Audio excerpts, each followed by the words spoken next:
Good morning.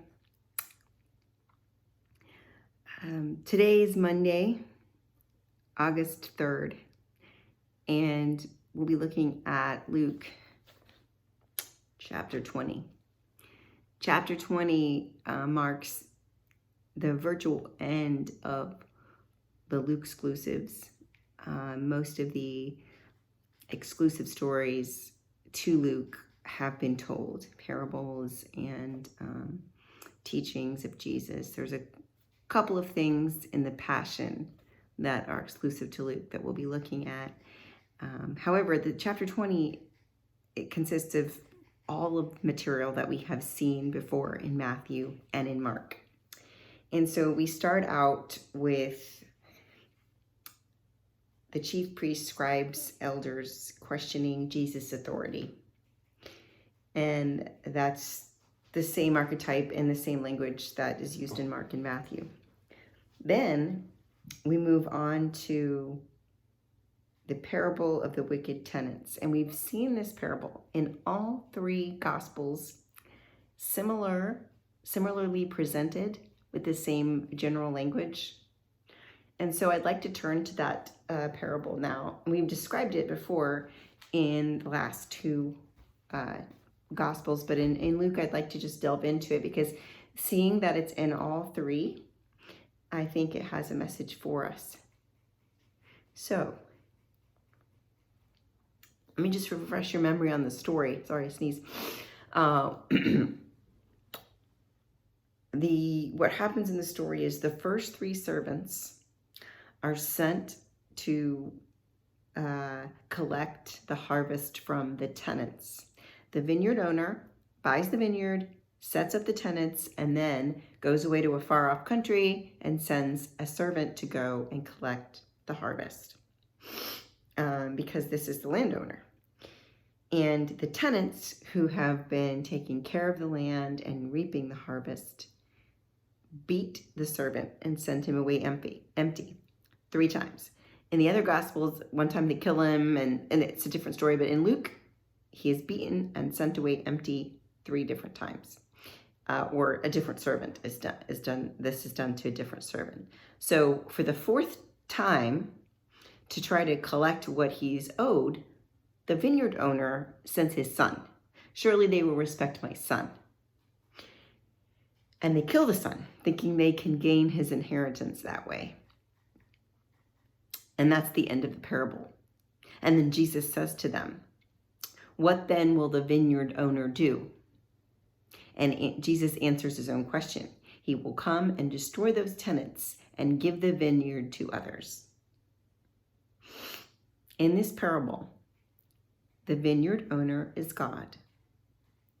God created the vineyard, it's God's vineyard, and God sets up the tenants.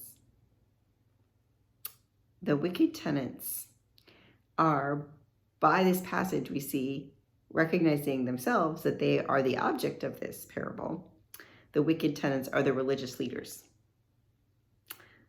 And then the servants are the prophets that God had sent in the past to bring God's message, to say, hey, you need to do right. This is the harvest I expect. And yet you give me this, and I would, this is not if you think about the Isaiah passage, it's not the fast that I appreciate, right? And then the son or heir that he sends for the 4th try is Jesus. And then Jesus is killed, right? You see the similarity there. And that's just basically where the parable ends up. It's descriptive of the narrative of the history of God and God's people as seen through the Hebrew scriptures and the present day of this Messiah, this Son of God coming to the world in the form of Jesus. Jesus telling this parable. And so the lesson for us today is, where have we been the wicked tenants? I think that this relates to turning the tables over in the temple. they were skimming off the till, if you will. They were taking from the people and not giving back to the people. They were not doing what God wanted them to do with the resources that God had provided to them. And that is really still a lesson for us today, that we need not be the wicked tenants entrusted with the vineyard. And when God sends God's messenger to us, we beat them and send them away empty, or we kill them. There's just so much in there. And I think that the reason why I wanted to expand upon it is because of the importance of it being in all three synoptic gospels. I think it's an important parable, and it's not taught a lot. It's not presented all that often. I have, at least in my understanding, I haven't been presented with this parable a lot, and then I see it's in all three, and I think it has significance. So there's that. And but that's not the end of chapter 20. There are questions about taxes, which is synoptic, totally synoptic. All of it is totally synoptic. It's on all three gospels. Questions about taxes, and that's the section where it's we often read it from the King James Version, just render unto Caesar what is Caesar's, right? You know, if it's had the emperor's faces on it, give it to the emperor. And then the question of marriage in the resurrection, they bring this very complicated thing of the 7 brothers and the wife. She marries the first one, he dies. She marries the second one, he dies. And who is she going to be married to in the resurrection? That's that question. And then there's the question of how can the Messiah, Jesus says that the Messiah can't be David's son, because David called God Lord, and they can't be, there's no relation there. So the Messiah needs to be God's son, not David's son, is really what he's saying. And then after that teaching is same little section there about and he says it out loud to his disciples, but in front of everyone, against the religious authorities at the time. And he says, you devour widows and say long prayers. And for the sake of appearances, you say long prayers. So be wary of the lengthy prayers.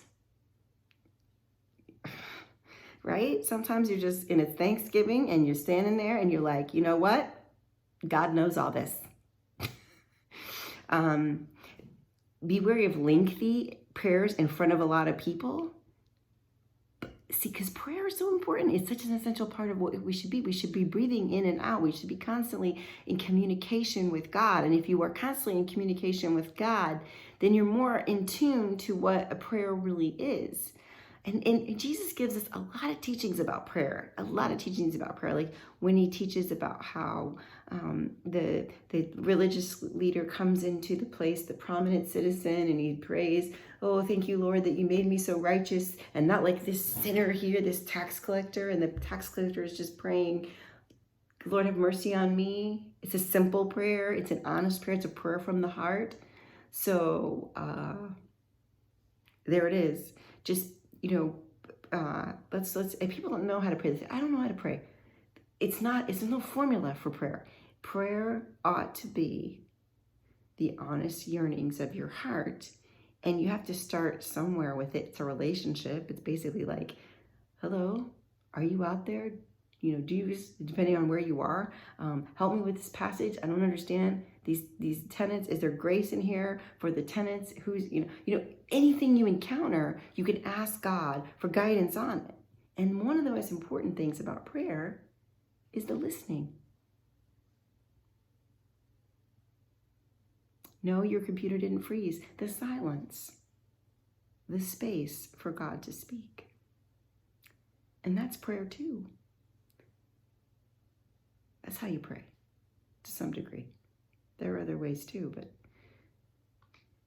hopefully that answers the question. Chapter 20, completely synoptic. Everything in here is in all three of them.